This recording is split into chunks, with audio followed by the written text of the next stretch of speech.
ಬೀಟ್ಗೆ ಸ್ವಾಗತ. ನಾನು ಶ್ರುತಿ ಪಾಟೀಲ್. ವಿದ್ಯಾಭ್ಯಾಸ ಮೊದಲು, ಸಿನಿಮಾ ಮುಂದೆ ನೋಡೋಣ, ನಾನಿನ್ನು ಚಿಕ್ಕವಳು.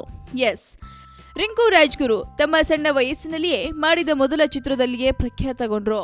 ನಾಗರಾಜ್ ಮಂಜುಳೆ ನಿರ್ದೇಶನದ ಮರಾಠಿ ಚಿತ್ರ ಸೈರಾಟ್ ಕಳೆದ ವರ್ಷ ಮರಾಠಿ ಬಾಕ್ಸ್ ಬ್ಲಾಸ್ಟರ್ ಚಿತ್ರ ಎಂದೇ ಪರಿಗಣಿಸಲಾಗಿತ್ತು. ಸೈರಾಟ್ನಲ್ಲಿ ರಿಂಕು ಅವರ ನಟನೆಗೆ ಮನಸೋಲದವರಿಲ್ಲ. ಇದರಿಂದ ಕನ್ನಡದ ರೀಮೇಕ್ಗೆ ಕೂಡ ಇಲ್ಲಿನ ಚಿತ್ರತಂಡ ಅವರನ್ನೇ ಆಯ್ಕೆ ಮಾಡಿತ್ತು. ಈಗಷ್ಟೇ 10ನೇ ತರಗತಿ ಪರೀಕ್ಷೆ ಬರೆದಿರುವ ರಿಂಕು ಮಾರ್ಚ್ 27ರಂದು ಪರೀಕ್ಷೆಗಳನ್ನು ಮುಗಿಸಿ ಬೆಂಗಳೂರಿನ ಕನ್ನಡ ಅವತರಣಿಕೆಯಲ್ಲಿ ಮನಸ್ಸು ಮಲ್ಲಿಗೆ ಪ್ರಚಾರದಲ್ಲಿ ಭಾಗಿಯಾಗಿದ್ದಾರೆ. ಇದರ ಬಗ್ಗೆ ಮಾತಿಗಿಳಿದ ರಿಂಕು, ನನಗೆ ಸಿನಿಮಾಗಳಲ್ಲಿ ನಟಿಸುವ ಯಾವುದೇ ಶೋಕಿ ಇರಲಿಲ್ಲ. ನಾನು ಸೊಲ್ಲಾಪುರದ ಅಕ್ಲುಂಗ್ ಗ್ರಾಮದಲ್ಲಿ ವಾಸಿಸುತ್ತೇನೆ. ಮಂಜು ಅವರ ಸಿನಿಮಾಗೆ ಆಡಿಷನ್ ನಡೆಸುತ್ತಿದ್ದ ಪ್ರದೇಶಕ್ಕೆ ಆಕಸ್ಮಿಕವಾಗಿ ಭೇಟಿ ನೀಡಿದೆ. ಆಗ ಅವರು ನನ್ನನ್ನು ನೋಡಿ ಆಡಿಷನ್ ಕೊಡ್ತೀರಾ ಅಂತ ಕೇಳಿದ್ರು. ನಾನು ಆಡಿಷನ್ ನೀಡಿದಾಗ ನನಗೆ 16 ವರ್ಷ ತುಂಬಿ 17 ವರ್ಷಕ್ಕೆ ಬೀಳ್ತಿತ್ತು. ನಾನು ತಮಾಷೆಗೆ ಹೋಗಿದ್ದೆ, ಯಾಕಂದ್ರೆ ಅವರು 21 ವರ್ಷದ ಹುಡುಗಿಗೆ ಹುಡುಕ್ತಾ ಇದ್ರು ಎಂದು ತಿಳಿದಿದ್ದೆ.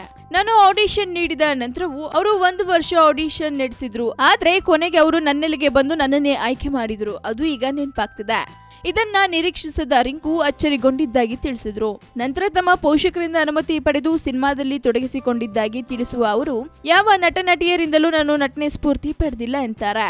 ಆದ್ರೆ ಅಮಿತಾಬ್ ಬಚ್ಚನ್, ನಾನಾ ಪಾಟೇಕರ್, ರೇಖಾ, ಹೇಮಾ ಮಾಲಿನಿ, ಶ್ರೀದೇವಿ, ಮಾಧುರಿ ಮತ್ತು ಸ್ಮಿತಾ ಪಾಟೀಲ್ ಸಿನಿಮಾಗಳನ್ನು ನೋಡಿ ಸಂತಸ ಪಟ್ಟಿದ್ದೇನೆ ಎಂತಾರೆ.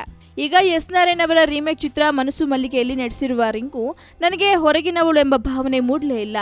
ಸೈರಾಟ್ನಲ್ಲಿ ಮಾಡಿದ್ದ ಪಾತ್ರವನ್ನೇ ಇಲ್ಲಿ ಕೂಡ ಮಾಡಬೇಕಾಯ್ತು. ಇಲ್ಲಿ ಏನೂ ಬದಲಾಗಿಲ್ಲ. ಆದ್ರೆ ಸುತ್ತ ಜನರಿಂದ ರೀಮೇಕ್ನಲ್ಲಿ ನಡೆಸುವುದು ಸುಲಭ ಎಂದೆನಿಸಿತು. ಇನ್ನು ತಮಿಳು ಮತ್ತು ತೆಲುಗು ರೀಮೇಕ್ಗಳಲ್ಲಿ ನಟನೆಗೆ ಇನ್ನೂ ಅವಕಾಶ ಬಂದಿಲ್ಲ. ಆದ್ರೆ ಆ ರೀಮೇಕ್ ಚಿತ್ರಗಳಲ್ಲಿ ನಡೆಸುವ ಅವಕಾಶ ಬಂದ್ರೆ ಆಗ ಚಿಂತಿಸಿ ಯೋಚನೆ ಮಾಡಬೇಕಾಗತ್ತೆ.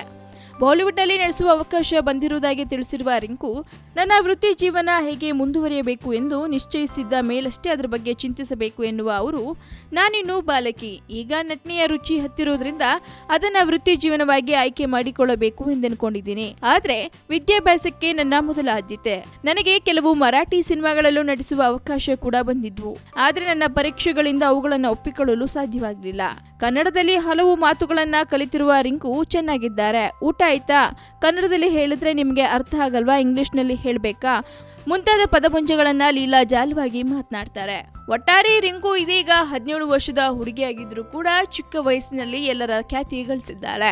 ಏನೋ ಸ್ಯಾಂಡಲ್ವುಡ್ನ ಮತ್ತಷ್ಟು ತಾಜಾ ಇಂಟ್ರೆಸ್ಟಿಂಗ್ ಸುದ್ದಿಗಾಗಿ ಸಬ್ಸ್ಕ್ರೈಬ್ ಮಾಡಿ ಫಿಲ್ಮಿ ಬೀಟ್ ಕನ್ನಡ. ಹಾಗೆ ಈ ವಿಡಿಯೋ ನಿಮ್ಗೆ ಇಷ್ಟವಾದಲ್ಲಿ ಲೈಕ್ ಮಾಡಿ, ಶೇರ್ ಮಾಡಿ ಆ್ಯಂಡ್ ಕಮೆಂಟ್ ಮಾಡಿ. ಹಾಯ್, ನಾನು ಶ್ರದ್ಧಾ ಶ್ರೀನಾಥ್. ಸ್ಯಾಂಡಲ್ವುಡ್ ಸುದ್ದಿಗಳಿಗೆ ಹಾಗೂ ನನ್ನ ಫಿಲ್ಮ್ಸ್ ಬಗ್ಗೆ ಏನಾದರೂ ಅಪ್ಡೇಟ್ಸ್ ಬೇಕಂದರೆ ಫಿಲ್ಮಿ ಬೀಟ್ನ ನೋಡ್ತಾ ಇರಿ ಹಾಗೂ ಯೂಟ್ಯೂಬ್ ಚಾನಲ್ಗೆ ಸಬ್ಸ್ಕ್ರೈಬ್ ಮಾಡಿ. Thank you.